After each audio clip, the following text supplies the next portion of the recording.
수도권 최북단 연천군이 올해부터 3년간을 연천 방문의 해로 지정했습니다. 이 기간 관광객 1,000만 명을 모은다는 계획인데 연천군의 자연유산을 얼마나 효율적으로 홍보하느냐가 관건입니다. 양주시가 코로나19 검진 수요 증가에 대비해 보건소 선별진료소를 확대 운영합니다. 시는 보건소 외부 음압 부스와 별도로 음압 텐트를 추가 설치했습니다. 저가 중국산 마스크를 보건용 마스크로 속여 비싸게 판매한 업체들이 무더기로 적발됐습니다. 경기도 특별사법경찰단은 온라인 쇼핑몰 등 29개 업체를 대상으로 수사했는데 이 중에서 17개 업체를 약사법 위반으로 적발했습니다. 경기도 표준 공시지가가 지난해 대비 5.79%포인트 올랐습니다. 이 같은 상승률은 전국 17개 광역자치단체 가운데 5번째입니다.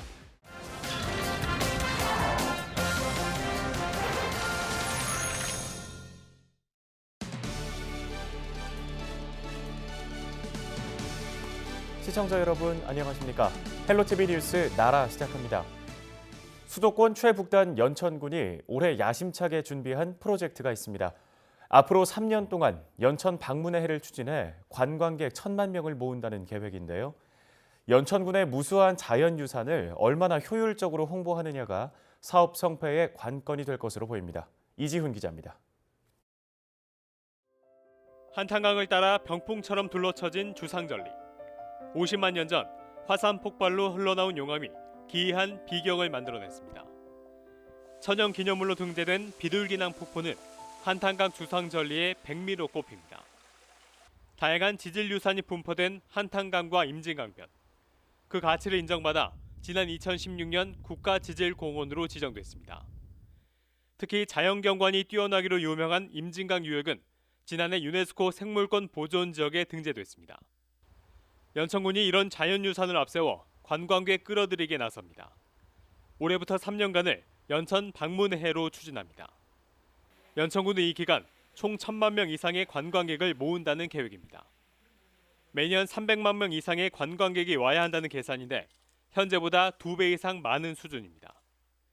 지금 산재에 있는 관광 자원이 많습니다. 그래서 그거를 저희가 연천 방문회를 맞이해서 추진하게 되면서 저희가 그거를 여러 가지 프로그램으로 엮어서 이제 관광객을 유치할 예정입니다. 관련 사업에 책정된 예산은 총 42억 원. 연천군은 올 상반기에 구체적인 홍보 계획을 수립한 후 10월쯤 선포식 행사를 시작으로 본격적인 사업에 들어갈 계획입니다.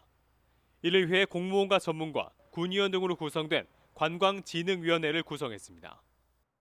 1,000만 명이 올 수 있도록 최대 홍보를 하고 그다음에 하드웨어 같은 경우 그런 지금 관광 인프라를 지금 계속 조성하고 있습니다. 제인 폭포 공원화 사업이 올해 한 8월 달에 이제 끝나는데 연천군은 최근 세계에서 가장 많은 자연유산을 보유하고 있는 스페인 부르고스시와 관광 산업 발전을 위한 업무 협약을 체결했습니다.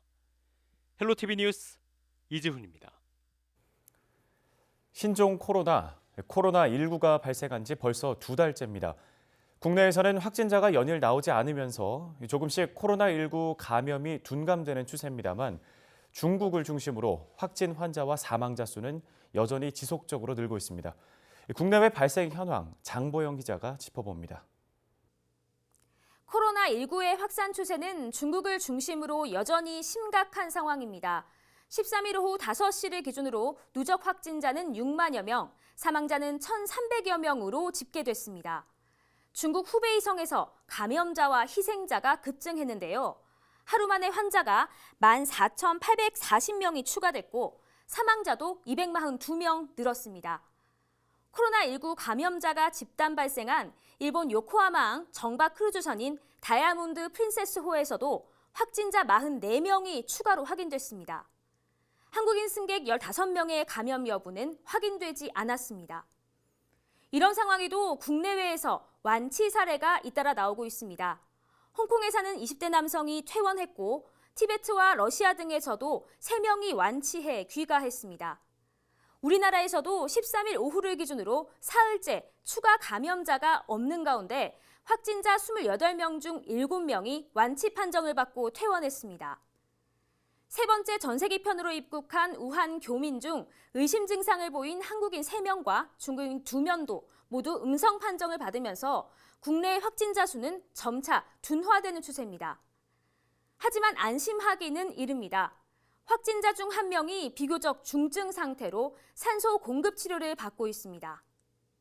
당국은 아직 소강 국면으로 볼 수는 없다며 국내 발생 상황을 더욱 예의주시할 계획이라고 밝혔습니다. 헬로티비 뉴스 장보영입니다. 양주시가 코로나19 검진 수요 증가에 대비해 보건소 선별진료소를 확대 운영합니다. 시는 선별진료소를 운영 중인 보건소 외부 음압부스와 별도로 음압 텐트와 대기 장소를 추가로 설치했습니다. 또 의사 등 관련 인력을 확대 배치했습니다. 저가 중국산 마스크를 보건용 마스크로 속여판 업체들이 무더기로 적발됐습니다. 경기도 특별사법경찰단은 지난 1월 31일부터 2월 12일까지 온라인 쇼핑몰 업체 29곳을 수사한 결과 17곳에서 이 같은 약사법 위반 행위를 적발했다고 13일 밝혔습니다.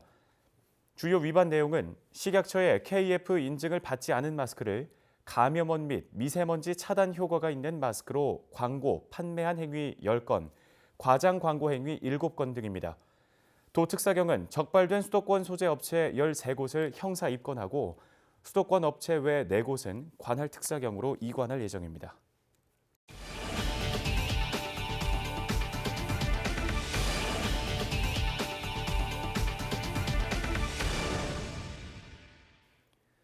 경기도 표준지 공시지가가 지난해에 비해 5.79%포인트 올랐습니다. 이 같은 상승률은 17개 광역자치단체 가운데 5번째이며 서울시가 7.89%로 1위를 기록했고 광주와 대구가 그 뒤를 이었습니다. 경기도 내 시군별로는 하남이 가장 높게 나왔고 광명과 성남 분당, 과천 순으로 나타났습니다. 상승 원인은 택지 개발과 첨단 산업단지 조성, 역세권 개발 등에 따른 인구 유입 때문인 것으로 풀이됩니다. 경기도는 이달부터 연말까지 11개월 동안 도내 노숙인에 대한 첫 실태조사를 진행합니다. 도는 이번 실태조사를 통해 노숙인 수, 복지 요구사항 등 기초사항을 파악한 뒤 자립지원 정책을 마련할 계획인데요. 추가 조사가 필요할 경우 노숙인 일부를 대상으로 심층 면접을 진행하고 전문가 집단을 통한 자문회의를 추진할 예정입니다. 시군 지자체의 간이조사로 파악한 도내 노숙인 수는 2019년 12월 기준 약 970명입니다. 도는 실태조사 시 더 많은 노숙인이 파악될 것으로 전망하고 있습니다. 의정부시는 구도심 중심의 주차 환경 개선을 위해 다양한 대책을 추진해 나갈 계획입니다. 의정부시는 주택가 주차난을 해소하기 위해 내 집안 주차장 설치 보조금 지원 사업을 올해도 추진한다고 밝혔는데요. 또 어린이 보호구역 내 노상 주차장은 없애고 스마트폰 앱을 통한 공영 주차장 활용을 확대해 나가겠다는 계획입니다. 경기도가 노숙인 첫 실태조사에 나선다고 13일 밝혔습니다. 제대로 된 조사를 통해 지원 정책을 마련한다는 건데요. 자세한 내용 김정아 경기도청 자립지원팀장과 얘기 나눠보도록 하겠습니다. 네, 팀장님, 노숙인 실태조사에 대한 내용부터 설명 부탁드리겠습니다. 예, 경기도에서는 2월에서 12월까지 11개월 동안 도내 거리 노숙인과 시설 노숙인을 대상으로 실태조사를 추진합니다. 이번 실태조사에서는 노숙인 수 파악을 위해서 1차로 일시 집계조사, 노숙 원인, 건강 수준 등 생활 실태 파악을 위한 2차 설문조사를 거쳐서 전문가 자문회의를 통한 정책 발굴을 하게 됩니다. 네, 경기도가 직접 진행하는 실태조사는 처음인데요. 이 조사를 하게 된 계기가 뭔가요? 조사를 하게 된 계기는 경기도 노숙인 복지 및 자립지원 정책 추진을 위한 정확한 통계 자료가 필요하다는 판단이 들어서 저희가 이제 추진하게 되었습니다.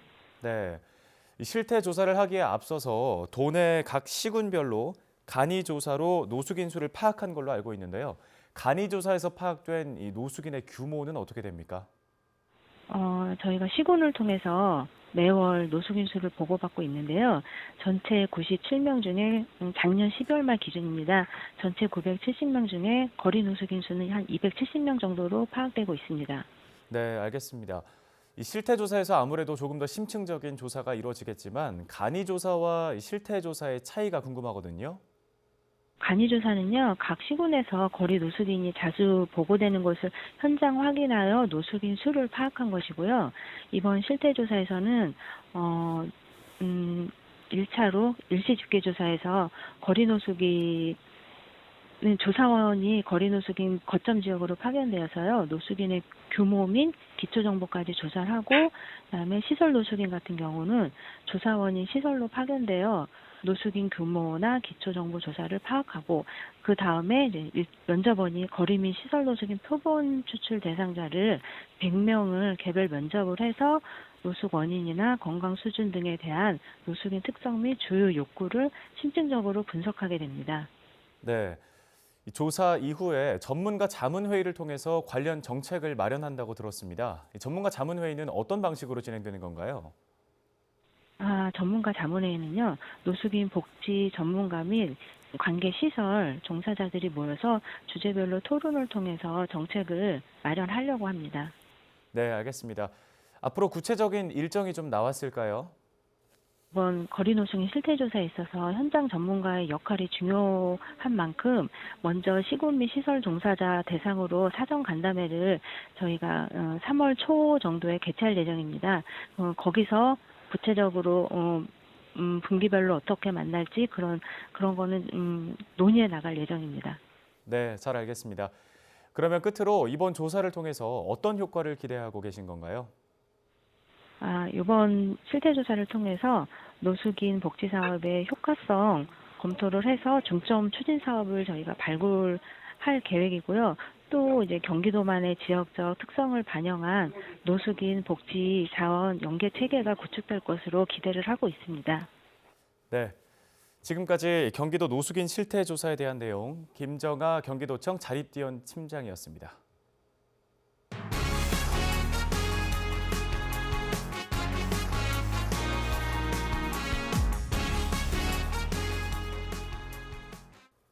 연천군은 연천경찰서와 함께 어린이 보호구역 17곳에 대한 점검을 진행했습니다.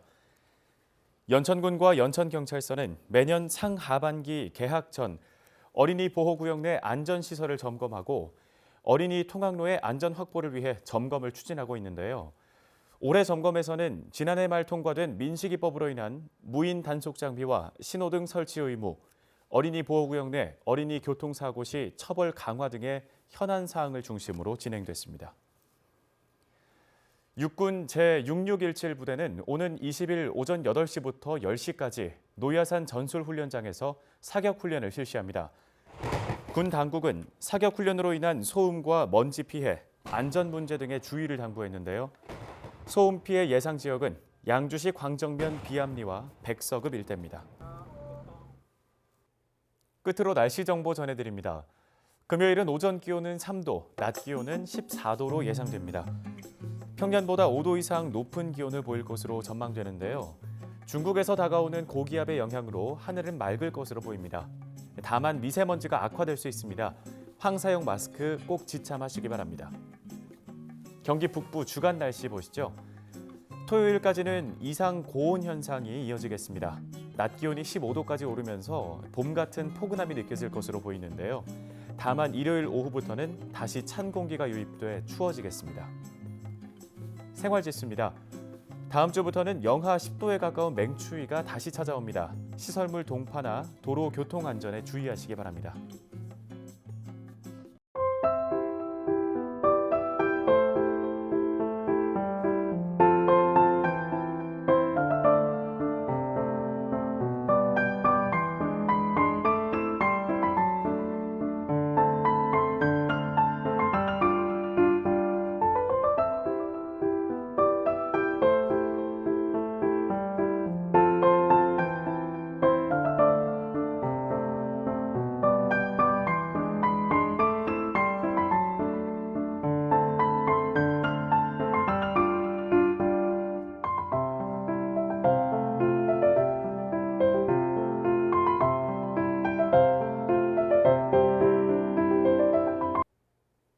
헬로티비 뉴스는 언제나 지역 주민 여러분 곁에 있겠습니다. 시청해주신 여러분 고맙습니다.